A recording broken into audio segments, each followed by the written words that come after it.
Então, você é psicóloga, tem feito mentorias, tem investido o seu tempo na área de educação de filhos. Como é que você descobriu esse chamado na sua vida? Como é que você começou a se envolver neste tema que é tão importante para nós hoje, que é educar filhos? Joia. Assim, meu chamado, eu vou até contar uma história para Uhum, você, né?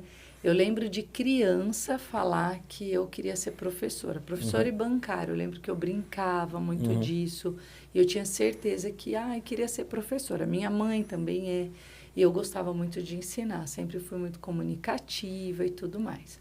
Aí fui crescendo, fui fazer magistério. Então, fiz magistério e quando eu fiz magistério, eu também tive a oportunidade de fazer prótese dentária, bom, né? E aí fui e fiz Libras, né, para virar intérprete. E ali uhum, atendendo, terminando o curso, abriu a porta de eu ser protética. E aí eu comecei a fazer aparelhos dentários. Aí quando eu montei a minha salinha ali de prótese, eu ficava sozinha naquela sala, fazendo aparelho e dente. Daí eu senti, falei, gente, isso não é para mim. Eu falo, eu tenho o dom de ensinar, eu vou viver num laboratório trancadinha. Então ali eu já comecei a entender que de fato o meu lugar era o ensino. E fui percorrendo uma trajetória. Eu fiz pedagogia, especialização em neuroaprendizagem, psicopedagogia, fui para atendimento clínico. Depois fiz psicologia e nesse trajeto eu também tive a oportunidade, eu sempre fui muito apaixonada por obras socioassistenciais. Então, uhum, fazer o trabalho voluntário na igreja. E aí, por um período, a gente sempre mudou às vezes de cidade por conta do trabalho do meu esposo, eu achava que tudo que eu fazia dava errado. Então, eu achava assim, uhum, eu vou fazer magistério. Aí, fiz prótese e não avancei. Fiz Libras, trabalhei anos com surdos, não foi. Aí, muda de cidade, muda de outra. Eu trabalhei com vendas. Mas hoje eu tenho uhum, clareza de que Deus me fez passar por todas essas experiências para o aprimoramento ministerial. uhum, Porque quando nós trabalhamos com pessoas, famílias, né? Constituição de família, o uhum, homem, a mulher, quando você trabalha com a criança, o adolescente, a formação do caráter, a formação da identidade, a estrutura psíquica dessas pessoas. uhum. Se você não tiver um olhar multifacetado, variado, pode ser que num primeiro momento você tenha um empobrecimento dessa ação, Sim. porque você desconhece a diversidade desses locais de ação e tudo mais. Então, todas essas experiências, né, de trabalhar em projeto socioassistencial, lidar com pessoas de diferentes níveis acadêmicos, financeiros, trabalhar experiências tão diferentes, trouxeram, de fato, um fortalecimento e hoje eu tenho convicção do chamado, porque eu vejo a mão Uhum. de Deus conduzindo todas as experiências e em cada uma delas me levando a ter mesmo compaixão de vidas e trabalhar com vidas. Dentro desse processo do seu chamado, a gente vê que você é bastante ativa nas redes sociais. É, como é que você tem usado as redes sociais para ajudar pais e mães e ao mesmo tempo não perdendo o foco, imagino que é a prioridade, que é a sua profissão? Sim, eu tenho muito claro para mim o Uhum, tempo, né? Eu entendo que gestão de tempo é algo espiritual. Deus uhum, criou o dia e a noite, fez os astros para isso, criou o ciclo uhum, circadiano. E aí eu tenho um entendimento de que você pode aplicar os seus dons e seus talentos em diferentes frentes ministeriais.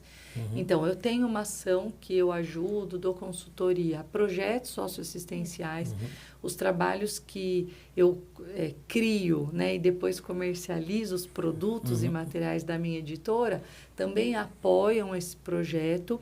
Mas, assim, de segunda-feira eu faço só uma coisa, de terça e quarta eu faço só o atendimento clínico. De uhum, quinta e sexta eu trabalho nas redes sociais na uhum, produção de conteúdo, cursos, mentorias, uhum, materiais digitais e tudo mais. Eu acho que duas coisas muito importantes quando a gente fala disso. A primeira, que eu só entrei porque eu pedi um sinal bem claro para Deus. Então, uhum, em 2019, quando nós fizemos mais uma mudança, eu orei e falei, Senhor, o Senhor quer que eu vá para esse lugar?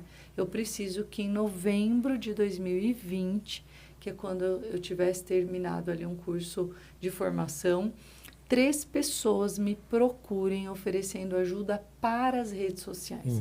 Se uma pessoa procurar, eu vou entender que é não. Se 2, eu vou entender que é não. Mas se 3 pessoas me procurarem para isso, eu estou entendendo que o Senhor está mandando eu ir para as redes sociais.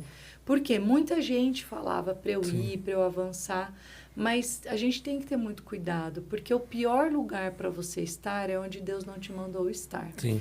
E hoje, estar nas redes sociais e ter um volume de seguidores, isso tornou um valor na nossa sociedade. É verdade. Mas não é. Se não for o lugar que Deus tem para você, vai ser um lugar ruim, vai ser um lugar onde você vai se frustrar, adoecer naquele espaço. Também há muita fantasia, idealização. Sim. E eu, da área de educação e psicóloga, né, tô longe de ser seduzida por essas coisas. Não quero, claro, aquele que está em pé, cuidado para que não caia. E Deus dirigiu para eu ir. Mas, ao mesmo tempo, eu tenho muito, né, domínio ali. Sim. Então, tem que fazer stories todo dia. Não, se aquilo não me comprometer, não comprometer a minha família, não tomar tempo da minha família, eu não vou fazer. Então, tem dias que eu passo o dia sem fazer nada.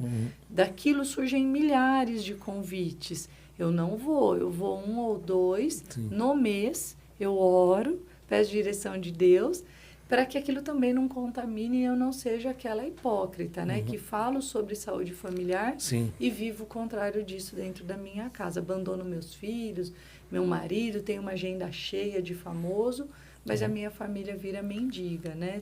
Querendo ali atenção. Eu perguntei sobre isso, a gente vai até aprofundar mais para frente, mas eu imagino que as redes sociais hoje ela tem consumido tantas pessoas que tem até tirado o convívio familiar, né?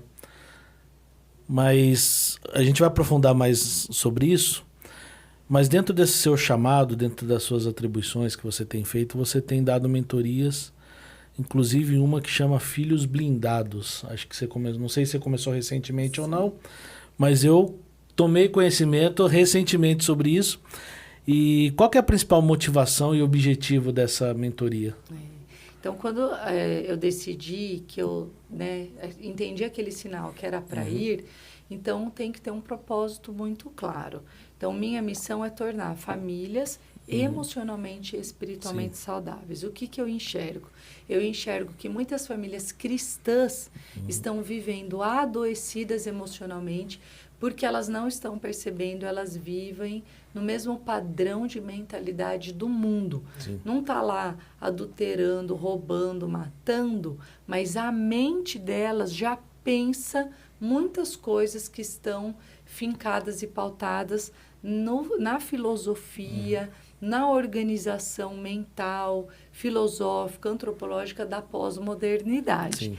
Então, cada um faz uma coisa, eu cuido disso, você daquilo. Ai, se eu não estou super satisfeita, então isso aqui não está legal para mim. E eu comecei a perceber isso em todas essas esferas que eu atuo, dentro da escola, dentro da clínica, né? Seja em psicopedagogia, em orientação de pais ou a clínica psicológica e no ministério. Comecei a enxergar isso.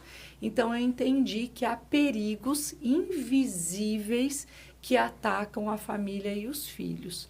E aí, decidi criar a mentoria Filhos Blindados, porque muitos pais cristãos perdem os filhos. Há uma estatística, institutos já cristãos de pesquisa produzem dados científicos sobre o número de jovens que se distancia da fé, né, que vive o fenômeno da apostasia, abandonam. Sim.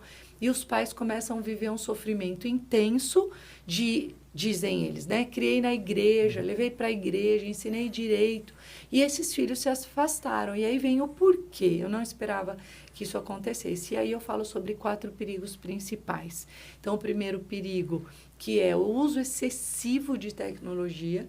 Esse uso excessivo de tecnologia veicula ideias do pensamento pós-moderno que gera uma formação de identidade dessas crianças fragmentada, distorcida, conflitos não só na área da sexualidade, mas na identidade cristã, porque eles não discernem mais o mundo das trevas e o mundo, né, espiritual do reino. Então, uma confusão na identidade por más influências, conflitos na área de sexualidade, de papéis que envolve uma gama de coisas, autoestima, relacionamentos afetivos, namoro, convicções espirituais acerca disso, para que os casamentos sejam sólidos, e o adoecimento mental, né, e espiritual. Então, eu entendo que esses 4 perigos, eles entraram sorrateiramente na família do cristão, na vida do cristão, e os pais perderam a capacidade de enxergar e discernir para educar uma próxima geração forte. É o que aconteceu em Juízes. Viveram todo aquele período, né, de travessia do Egito, chegaram em Canaã.